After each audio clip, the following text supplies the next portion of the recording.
புதுக்கோட்டையில் சுயேட்சை வேட்பாளர் தாக்கப்பட்ட விவகாரத்தில் முக்கிய நபரை கைது செய்ய வலியுறுத்தி அவரது ஆதரவாளர்கள் தொடர் சாலை மறியலில் ஈடுபட்டுள்ளனர். புதுக்கோட்டை சட்டமன்ற தொகுதியில் சுயேட்சை வேட்பாளராக போட்டியிடும் சொக்கலிங்கம் மற்றும் அவரது ஆதரவாளர்கள் மீது மர்ம நபர்கள் தாக்குதல் நடத்தினர்.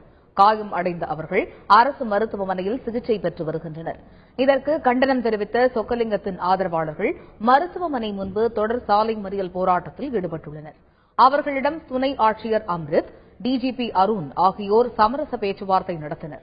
இந்த சம்பவத்தில் ஈடுபட்ட முக்கிய குற்றவாளியை கைது செய்யும் வரை மறியலை கைவிடப் போவதில்லை என சொக்கலிங்கத்தின் ஆதரவாளர்கள் தெரிவித்துள்ளனர்.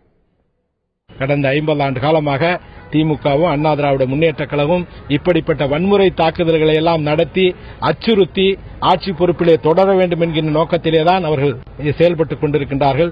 இதை நாங்கள் தேசிய முற்போக்கு திராவிடர் கழகம், மக்கள் நல கூட்டணி, தமிழ் மாநில காங்கிரஸ் அணியின் சார்பாக நான் வன்மையாக கண்டிக்கின்றேன்.